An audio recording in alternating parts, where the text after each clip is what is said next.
பீகார் சட்டமன்ற தேர்தலில் தேசிய ஜனநாயக கூட்டணி மிக பெரும் பலத்துடன் ஆட்சியை பிடித்திருக்கிறது. பீகார் மக்களின் இந்த அரசியல் முடிவுகள் பல்வேறு செய்திகளை மிக தெளிவாக எடுத்துரைக்கின்றன. குறிப்பாக இந்தியா கூட்டணியின் பின்னடைவிற்கான முக்கிய காரணங்களை ஒட்டுமொத்த இந்தியாவிற்குமே சொல்கிறது பீகார் தேர்தல் முடிவுகள். காங்கிரஸை பொறுத்தவரை தேர்தல் ஆணையத்தின் SIR நடவடிக்கைகளையே அக்கட்சியின் முன்னணி தலைவர் ராகுல் காந்தி தொடர்ந்து குற்றம் சாட்டி வந்தார். இது தொடர்பாக தீவிர பிரச்சாரத்திலும் ஈடுபட்டனர் கூட்டணி கட்சியினர். ஆனால் இந்த பிரச்சாரம் பீகார் மக்களிடையே எடுபடவில்லை என்பதையே இந்த தேர்தல் முடிவுகள் காட்டுகின்றன. மகளிர் வேலைவாய்ப்பு திட்டம் என்கிற பெயரில் பெண்கள் தொழில் தொடங்க தலா 10,000 ரூபாயை பெண்களின் வங்கிக் கணக்கில் செலுத்தியது நிதிஷ் அரசாங்கம். உடனே இதற்கு போட்டியாக பெண்களுக்கு ஆண்டுக்கு 30,000 ரூபாய் வழங்கப்படும் என இந்தியா கூட்டணி முதலமைச்சர் வேட்பாளர் தேஜஸ்வி யாதவ் அறிவித்தார். அப்படியிருந்தும் பீகார் பெண்கள் நிதிஷ்குமார் மீதே நம்பிக்கை வைத்திருப்பது தற்போது தெரிய வந்திருக்கிறது.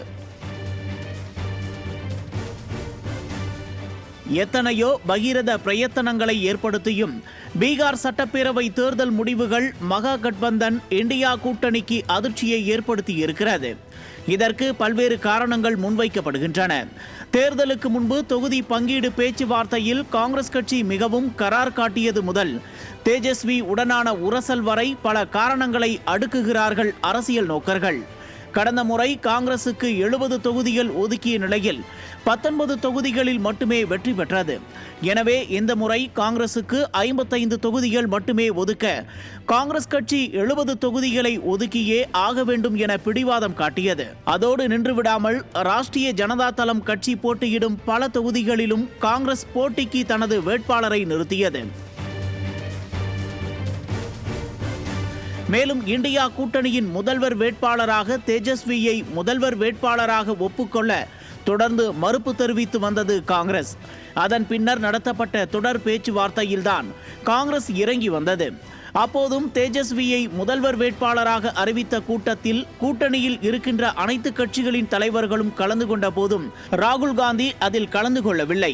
இவை தவிர முதல் நாள் பிரச்சாரத்தில் மட்டும்தான் தேஜஸ்வியும் ராகுல் காந்தியும் ஒன்றாக ஒரே மேடையில் பிரச்சாரம் செய்தார்களே தவிர அதன் பிறகு இருவரையும் ஒன்றாக ஒரே மேடையில் காண முடியவில்லை. தவிர ராகுல் காந்தி தனியே பிரச்சாரம் செய்த இடங்களில் கூட தேஜஸ்வியின் பெயரை குறிப்பிடவில்லை. இரண்டு கட்சிகளுக்கும் இடையே இருந்த முரண்பாடுகளும் மனக்கசப்புகளும் தான் பீகாரில் இந்தியா கூட்டணியின் தோல்விக்கு காரணங்களாக பார்க்கப்படுகிறது. இதே போலத்தான் தமிழ்நாட்டிலும் திமுக தலைமையிலான இந்தியா கூட்டணிக்குள் பல்வேறு முரண்பாடுகளும் பிரச்சனைகளும் சுற்றி சுழன்று கொண்டிருக்கின்றன.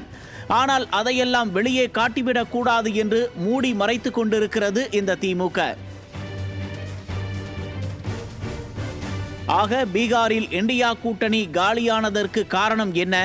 பீகார் தேர்தல் முடிவுகளை பார்த்து திமுகவிற்கு அச்சமா என்று பீகார் தேர்தலுக்கு பிறகான அரசியலை ஆழ்ந்து அலசுகிறது இன்றைய நியூஸ் ஜே உரிமை குரல் நிகழ்ச்சி.